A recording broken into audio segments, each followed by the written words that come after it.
ধর্মকথা ৩৬৫-এর আজকের পর্বে আপনাদের স্বাগত। আজকের কাহিনীর নাম রামের অন্তিম পর্ব। একটু কল্পনা করলে বোঝা যায় সীতার বিদায়ের পর পুরো অযোধ্যার শহরটা মুহূর্তের মধ্যেই যেন একেবারে বদলে গেল। চারদিকে সেই চেনা উৎসবের আলো ধীরে ধীরে নিভে আসতে শুরু করল। প্রাসাদের বিশাল হলঘরগুলোতে যে মধুর সঙ্গীত সারাক্ষণ বেজে উঠত তা চিরতরে থেমে গেল। এমনকি অযোধ্যার ওপর দিয়ে বয়ে যাওয়া বাতাসটাও যেন আগের চেয়ে অনেক বেশি শান্ত আর বিষণ্ণ হয়ে পড়েছিল। মনে হচ্ছিল রাজপ্রাসাদ থেকে শুধু একজন রানী বিদায় নেননি, বরং অযোধ্যার আত্মাই যেন কোথাও হারিয়ে গেছে। তো এবার আসা যাক এক রাজার গোপন বিষাদের কথায়। খেয়াল করলে দেখবেন কর্তব্যের এক অদ্ভুত বৈপরীত্য এখানে কতটা স্পষ্ট। একদিকে রয়েছে একটি সমৃদ্ধশালী রাজ্য। রামরাজ্য তখনও তার একেবারে স্বর্ণযুগে অবস্থান করছে, নিখুঁত ন্যায় বিচার আর প্রজাদের অগাধ ভালোবাসা। কিন্তু অন্যদিকে খোদ রাজার ব্যক্তিগত জীবনটা পুরোপুরি ভিন্ন। রামের ভেতরে সারাক্ষণ কাজ করছিল সীমাহীন এক বিষাদ আর তীব্র একাকিত্ব। প্রাসাদের প্রতিটি কোণ, প্রতিটি পুরনো স্মৃতিতে যেন সীতার কণ্ঠস্বর মিশেছিল, যা তাকে সবসময় তাড়া করে ফিরেত। বাইরে তিনি একজন নিখুঁত রাজা, কিন্তু ভেতরে ভেতরে একেবারে এক নিঃসঙ্গ মানুষ। এখন এই পুরো ব্যাপারটাকে গভীরভাবে বুঝতে হলে ধর্মের প্রকৃত অর্থটা আগে বোঝা দরকার।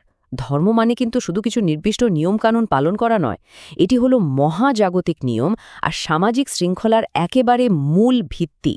আর জানেন তো, কখনো কখনো এই ধর্ম পালনের জন্য নিজের ব্যক্তিগত সমস্ত কষ্ট, শোক আর ইচ্ছাকে দূরে সরিয়ে রেখে চরম আত্মত্যাগ করতে হয়। রামের জীবনের এই পর্যায়ে আমরা ঠিক এটাই দেখতে পাই। বুকের সীমাহীন শোক চেপে রেখেও তিনি তার রাজধর্ম নিখুঁতভাবে পালন করে যাচ্ছিলেন। এত শোকের মধ্যেও কিন্তু রাজ্যের উত্তরাধিকারীদের নিয়ে একটু আশার আলো ছিল।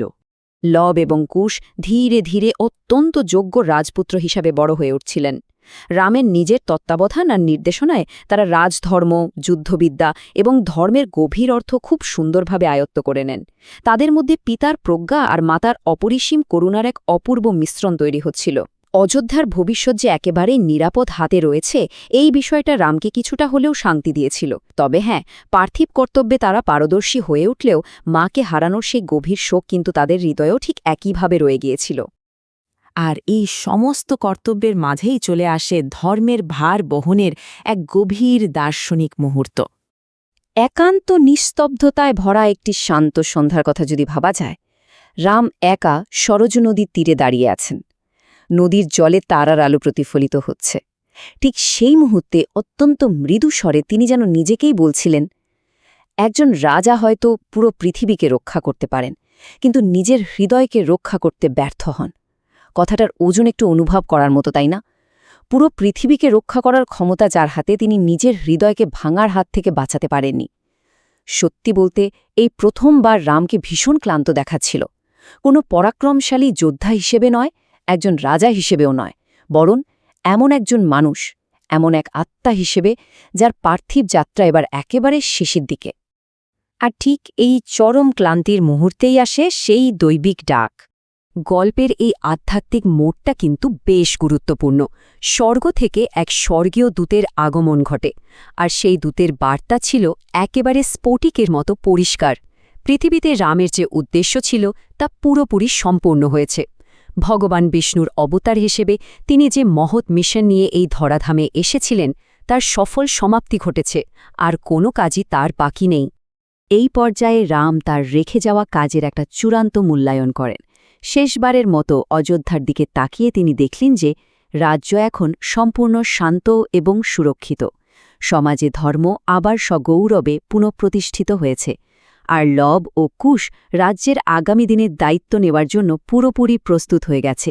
এই তিনটি বিষয়ের সফল সমাপ্তিই প্রমাণ করে দিচ্ছিল যে রামের এবার চূড়ান্ত বিদায়ের প্রস্তুতি নেওয়ার সময় এসে গেছে। এখন স্বাভাবিকভাবেই একটা খুব বড় প্রশ্ন সামনে এসে দাঁড়ায়।